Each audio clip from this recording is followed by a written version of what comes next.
What's up, everybody? It's your boy Sneaky Q checking in with my magazine. With our celebrity spotlight, I got a special guest. Big bro, big homie, Robert Christopher Raleigh. What's happening, baby? Ain't nothing, brother, man. How old is you? Making a lot of moves out here, man. So far, so good, man. I can't complain, brother. You know, I'm glad to be back in the A. So. Definitely. Fresh off the flight? Fresh off the plane. Literally, I just got off the plane, got in the car, and I'm here now. See, ladies, got the bags in his eyes. Yes.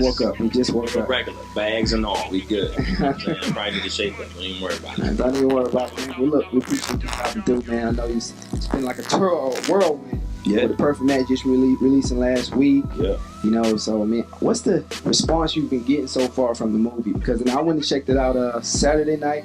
Oh yeah. I think it was a dope movie. Thank you, man. Movie, I appreciate that. I mean, that's been a lot of the response. It's been real positive. You know, people seem to like the movie. It's a good romantic comedy. There's a nice twist in there, obviously, with what's going on with Cassie's character that a lot of people don't expect. I didn't expect it. I've seen the movie a couple of times. I've seen it with a couple different audiences, seen a little screening with us, and then seen the premiere, and obviously that's home field advantage. And then I saw it with some regular folks. I just went to see it opening night. Bought a ticket opening night and went with some friends of mine. And it was nice to really see the different reactions that people are having to the film, and a lot of people, you know, recognized me afterwards and gave me a lot of props and kudos. So big thing. Mission accomplished. Yeah, man. I think it was dope. Like you said, the plot twist was like crazy. It had me like, oh wow. What would you do? What would you do? Like, yeah, that that was what would the realest player out there do if that happened? That was major, man. But I mean, I think, you know, so tell me, like, how was it working with, you know, Terrence J, you know, Donald Faison? It was dope, man. You know, I've been fortunate that I've worked with a lot of big dogs in my career. You know, right out the gate, 18 months out of grad school, I was on Broadway, and I got to work with James Earl Jones, Felicia Rashad, and Terrence Howard. I was Terrence Howard's understudy, so I ended up doing 15% of our shows for Cat on the Hot Tin Roof on Broadway. Anika Noni Rose and Giancarlo Esposito. These are all people just in that very first Broadway show I did. So, you know, I say all that to say that now working with the likes of Donald Faison and Terrence and Lauren London and Dasha Polanco from Orange is the New Black and even Robin Givens, like, you know, just the opportunity to work with all those people was fantastic, and we had a great time. I don't have any crazy stories from behind the scenes, no drama or anything like that. You would think you would even think somebody would be like, oh, well, you know, how was it with Cassie on the scene, or how was it with French Montana on the scene? And everybody was cool. I think I spent like 2 hours dog sitting Cassie's dog for once, you know, randomly on a Thursday. I don't know how that happened. I just got stuck with the dog. What am I gonna do? It just seemed like a level-headed cast, man. You know, like, I don't think nothing too crazy went on. No, not at all. It was really a good time, and we enjoyed hanging out with each other. So it made it that much easier to get the work done. Definitely, man. I think, what was the numbers? Had they released any numbers for the opening week? I think it was like somewhere between 4 and 5 million. And it was number 5 in the country domestic box office. And from what I understand, the budget was right around 4 or 5 million. So there you go. Bingo. Shout out to my frat brother, big bro, Terrence J. Yes. Definitely, man. That was dope, man. But I do want to touch on this, man, because you mentioned it when you fresh out of grad school. Mm-hmm. You have a graduate degree, as well as a bachelor's, you know, in theater, film. How important is it for an up-and-coming actor, or someone even an actor in general, you know, to get that extra education? Well, you got to get some training no matter where it is. I mean, you don't have to go to a conservatory. You don't have to get a master's degree. The reason why I got a master's degree is because of my mentor, Cassie Johnson, who's a tenured professor at Lehigh University, which is where I got my bachelor's in theater. But also because of my mother. I'm first generation American born, right? So when your parents come over here to make a better life for yourself, for their kids and for themselves, you can only roll the dice but so much. So for me, getting a graduate degree meant that I could teach anywhere in the country. And I have taught from elementary right on up to undergraduate college. So that was one of the main reasons why I got my master's degree. It just so happened that it made me a much better performer and allowed me to get to where I am today much quicker than if I hadn't. So, I mean, I think it's incredibly important because a lot of times there are some really talented young actors and actresses. You know, if you think about let's go to the 90s for a second and take Kirsten Dunst in Interview with a Vampire. Like, she was maybe 9 years old and was just phenomenal. Absolutely phenomenal as an actress. There was just something about her. She knew it all. It was just, it was perfect. It was flawless. But most people don't have it like that. You know, that's once in a million. You know, most people aren't Leonardo DiCaprio, so it pays for you to go get a little bit of training, learn from some other people, and cut your teeth on some stages. Make those mistakes outside of the limelight of everybody else. You know what I mean? A lot of people make those mistakes. You know, on later down the line. You don't want those mistakes to be like the first thing that people see.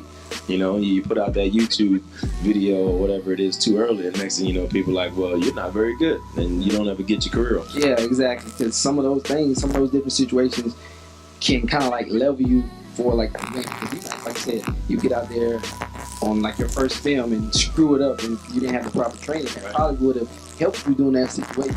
Now you won't get booked again. Even if you got the job by, like, so let's say somebody did you a favor. That happens in Hollywood. It happens in our business. If somebody did you a favor and got you that job, you could still screw that up because you're not prepared.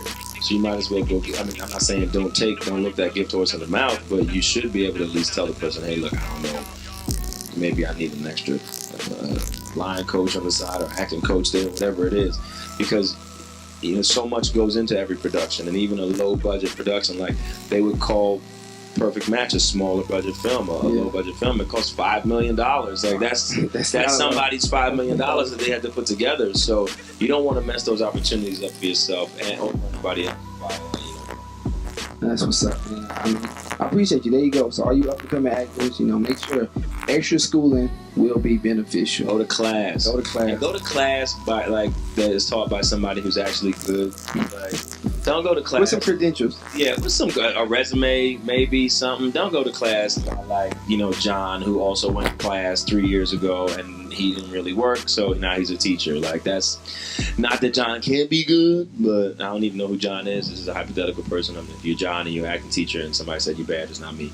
I'm just saying. Yeah. You know what I mean? Make sure that you do your research and pick the right acting coach or school or whatever it is, so that you're not wasting your time and or money. That's what's up. So I do want to talk about this, though. I failed to mention this to ask you. Your character in The Perfect Match, how relevant or how relatable is that to you as a real person? I mean, well, I'm not getting married right now. So, okay. I mean, you know, I don't have that. There you go. But, I mean, I can't say relatable.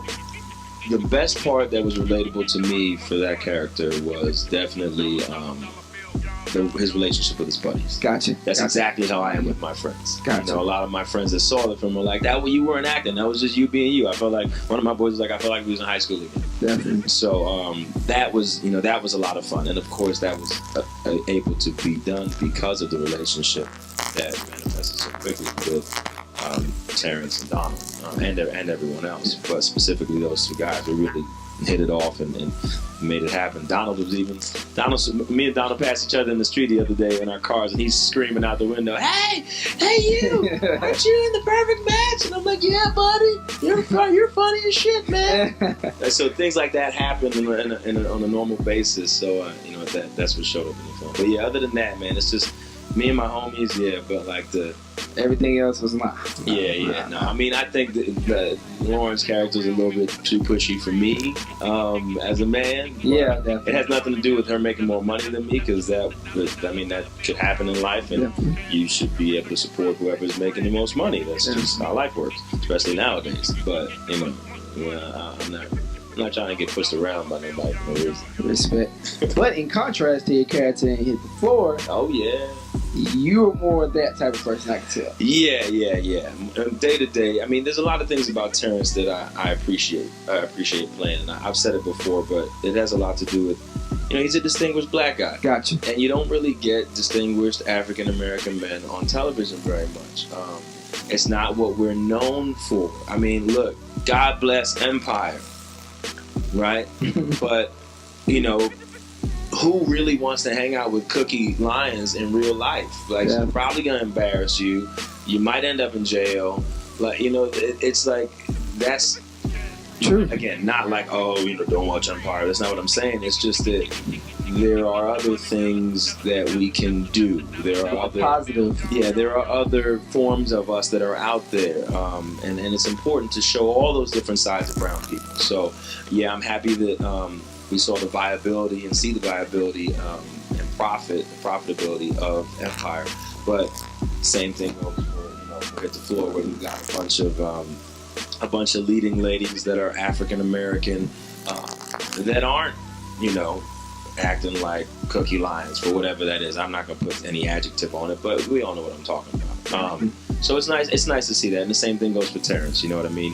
He's an athlete. He understands his position in society. He's a role model, professional, team. He's been like that from day one. He's faithful to his girl. He really loves her and tries to do everything he can for her to forward that relationship. Really trying to be on some Bonnie and Clyde stuff so far this season. I know, man. I think that's a dope character for you too. Kind of speaks to how you probably are as a person. So, did you expect it to be such a hit? No, it's one of those things where, like, as a performer, as a you kind of know what you have. You know what I mean? Like we say, we know what we put in the can. And if it was a play, it would be like, all right, different person. You have an idea. You can tell whether or not, you're honest with yourself, something sucks. So I can tell you if the show wasn't going to suck. That much I think wasn't going to suck. But you don't know that millions of people are going to tune in. You don't know that you to tune in, that it's going to be trending top 10 globally on social media every time it comes on. And I'm coming out of the airport and people are like, hey, what's up, hi, Terrence. And those kinds of things are going to happen. I could be in another country and people are going to be like, oh my God, you need to get rid of Yelena. Like, you don't know that all that's going to happen. Nobody can say they know that's going to happen. So, no, I didn't know, but I am damn sure happy and thankful. Good looking out, God. Yes. That's the way it's going, right? Make sure y'all keep tuning in to Hit the Floor, man. Dope. VH1. Good job with that one. All right, so you're from New York, East Coast, born and raised. Brooklyn, stand up. Stand up, BK, in the building. Yeah. You're living on the West Coast. I sure am. Hollywood. Always up to no good. But talk about that, man. Like the transition, like, cause you lived in Ohio. You were in Ohio for school. Yeah. 3 years in Ohio, 5 years in Pennsylvania. Yeah. I've seen many states in the country. I'm from New York. I'm Brooklyn born and bred. I'm also Caribbean. I'm first generation American born. So even in growing up in Brooklyn, I had to learn a new culture because what was happening inside my house wasn't happening outside of the house. Gotcha. At least not in school. Once I got out of Catholic school, which was right around second grade, I wasn't surrounded by all Caribbean kids. I was surrounded by just about everybody. So I had to learn this new Brooklyn culture, that new Flatbush culture. I had to learn all of that, and then we went to undergrad in Pennsylvania. Had to learn that culture, and we're being around all these people. The school's 93% white. Most of the kids come from Jersey and Pennsylvania, and beer pong and Beirut and all these games. Their idea of a party is sitting down and drinking. I don't even know what that means. So I say all that to say, transition to California hasn't been as difficult as most people. Okay. Used to adopting other cultures, and when I say that, it's not assimilating into another culture, because I'm me regardless. Definitely. I'm from Brooklyn, I'm Caribbean, I'm black, I'm a dude, I eat meat, I love sports, I drink alcohol, that's who I am, right? So going out wasn't that, the thing that wasn't good was to not get sucked into the Hollywood machine. The lifestyle. Because that lifestyle is there, it is tempting, and there's a lot of it, and that's pretty much what Hollywood is founded on. It's show business. Hollywood wouldn't exist, like that city wouldn't really make any sense if it wasn't for all the studios and everything that happened, and when all the motion pictures and stuff started to move out there in the in the 60s or whatever it was. So, Hollywood is great. It's a great place to get some checks, That's what it's about. Yeah. About the checks. It's missing something, which to me is culture and some realness, which is why I started my production company, Gotcha. Hollywood Massive. Okay. To raise some cultural awareness out there. But yeah, man, Hollywood is cool. Shout out to all my people on the West Coast. So what's your way of staying grounded, though? Like, because, come on. got a guy, like it's a lot of temptation out there, you know. And it's just how do you stay grounded? Smoke a lot of weed. I've got the friends that I've had since I was like 4 years old. Dope. Some of my closest friends have been in my life forever. I've got a best friend from when I was 4, a best friend from when I was 6, another one from when I was 11, and another one from when I was 18. And those are the friends that I carried through my life. Definitely. I don't care what I do. Gotcha. The first one's to make fun of me for something silly, or being a certain way on television, or having my shirt off yet again, etc., etc. So those are the people that I have to answer to, and my family members. Like my mom's Trinidadian. I ain't no you Mr. Big and Famous when you get around the family. That's not gonna happen. You still better grate the cheese for the macaroni pie and take out the garbage and fix this thing in the house because she's 70-something and she can't do it. So somebody gotta do it when they come home. All of those things are, what keeps you grounded. My dog looks at me the same way every morning. And my dog did not care that the Perfect Match red carpet premiere was on Tuesday night, because on Wednesday morning she had to take a shit like every other morning, and it was time to go outside. So you keep that in mind. Whatever. Yeah, it was great. Red carpet. Major key. You dropping on how to stay grounded in Hollywood. All right, so a little off topic though, because something you mentioned just now that I want to touch on. I want to ask you. How do you have friends for over 15, 20 years? How do you maintain those friendships though? With your lifestyle, with meeting people daily. How do you maintain that friendship? You gotta be honest with your friends, and realize the value of having people that knew you before whatever. Yeah. You know what I mean? Because you're going to change and you're going to meet people, even the people that you work with. If I meet you on a set and we work on a television show for a couple of years, we might only be friends because we work on that show. It's a testament to your friendship when the show is over or when the show is not filming and you guys still hang out, which some of us do on Hit the Floor. So I value those friendships so much because it's not always roses in Hollywood. There are down times, there are hard times, and those are the people that are going to remind you of your success, remind you what you have to be proud of, tell you that they're proud of you. Like I said, one of my friends was like, "Oh my God, I felt like I was in high school when I watched you on film the other day." So people like that are the people that you should care about the most. You want to please your fans, supporters, whatever the word is you want to use. But that stuff is all fleeting. You know what I mean? At the end of the day, you could easily Hit the Floor could get canceled. There could be no more movies. And then what? Yeah. You're the guy who used to be in that thing. But if you have real friends, then you still Rob. Still good. My friends don't have to call me Robert Christopher Riley. That's the name the union uses. You know what I mean? Like, it's just Rob. I've been Rob forever. And that's pretty much what it's going to be. Dope, man. Dope. There you go. I think that's those are keys too, because like you said, it can be gone, it can be here today and gone tomorrow. And then those people that were your friends, you really don't know the intent. But the friends that you had over those long years, they're your friends no matter what. Absolutely. And they have been and they will be. Yeah. If those are your real friends, that's what they're going to do. And you got to make sure that you don't, you really shouldn't chase the fame, the celebrity aspect of life anyway, because it is so fleeting and so fragile. And that's when you get a lot of these folks that start to seem desperate. You don't even have to be old to be desperate. You could be in your 30s. You could be in your 20s. You could be a teen and just be desperate for attention because it's not the same as it was. All of a sudden, you're not getting in the nightclub first. All of a sudden, you're not getting that table at that restaurant. People aren't asking for your autograph or taking a selfie with you. If you build up your self-worth on that and that goes, then what you got? Yeah. So. Yeah. All right, so Perfect Match, Hit the Floor. Yeah. What's next, man? What's next? Well, like I said, I started that production company. Gotcha. I got a production company called Hollywood Massive. It's a full-fledged production.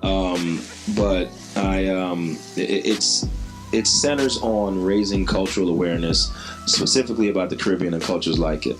So I produce carnivals. Oh, okay. So there's a Hollywood Carnival on June 25th, 2016, and I will have a huge 48-foot truck out there with 100,000 watts of sound and beautiful people dressed in elaborate costumes. Anybody can join. You just have to go to HollywoodMassive.com to register. It's all it takes. I'll give you a breakfast party that's open bar in the beginning and lunch afterwards. This open bar, and all the fun you could possibly have.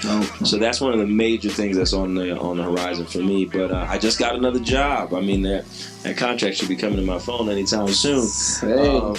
But I saw the deal memo, so we should be good. No, I just got another job, and it's a film called, I guess I could say this because it probably should be short up by now. It's called Deadbeat Dad Rehab. Wow. And it's going to be directed by Roger Bobb. And it's a great story, and it's about some of the issues that plague our community and you know, the world in general, but specifically the brown community. We have a lot of problems. I was raised by just my mother, so obviously it's something that's very a sore subject to me. Yeah. But okay, so you know, what I'm talking about. Definitely can relate. And but the beauty of this particular film is that it gives you 4 different versions of Deadbeat Dad. Wow. Because not every deadbeat dad is made. You know, they're not all created equal. So you got one that is a deadbeat dad by accident because the mom is just a terrible person and she is way too hard on him. So he doesn't have a job and she takes him to jail. He loses his job and then he goes to jail because he doesn't have he can't pay child support. And then he can't get a job because he's got a record, etc., etc. Then you got the guy who's just doesn't care and he has too many babies. You got that guy. You know, then you got the other guy who thinks his money can solve anything. And then you got the other guy who just is like, the baby's not mine. Wow. And, the 4 specifically different types of deadbeat dad, and they all have to come to terms with that. And you know, we'll see where their story takes them. So I'm really excited. Yeah, that sounds dope. I'm excited to see that. Different perspectives, because like you said, those are all purpose scenarios. You know, some things you can't control, some things you can't control. Exactly, and you got to control the things that you can. Do your best to do that. But I also got another movie coming out this summer. I got another independent film called Death. Starring myself, Corey Hardrick, Lala, Jesse Metcalf, Mo McRae, Hill Harper, Margot Bingham from Boardwalk Empire. It's a great film. It's set in Detroit. You get to play 2 different characters in the same story, kind of like If Life Went One Way, If Life Went the Other, but you see them both at the same time. It's written and directed by Qasim Basir, who wrote Muslim about 10 years ago. I think it was 2009 or whatever it was. Bottom line, Muslim was a dope film, and so is Destined, and that should be out this summer, crushing some film festivals and whatnot. That's what's up. The work never stopped. No. Brian never thought one movie hit theaters, next project, another project. Yeah. I mean, you blessed, man, and hey, you know, thanks, God. Yeah, definitely, man. We appreciate you stopping through, man. Best of luck. Yeah, thanks, man. For sure, man. Keep being a straight shining light, man, in the black industry. Also in the black, the streets, as far as like, you know what I'm saying, young black man trying to make something of himself. Look, I'm from the hood. I'm from Flatbush, Brooklyn. I'm from a place that a lot of people don't want to go. You know what I mean? I'm not very good at basketball because there wasn't anywhere for me to play basketball when I was a kid. I had to kick crack vials off of the courtyard and shoot a basketball that was nailed up to a boarded up window, and it was a milk crate that we stole from the corner store and cut the bottom out of, right? So I'm from the hood proper. Definitely. Grew up on now laters and quarter waters, you know what I mean? And 25-cent bag of onion rings and whatnot.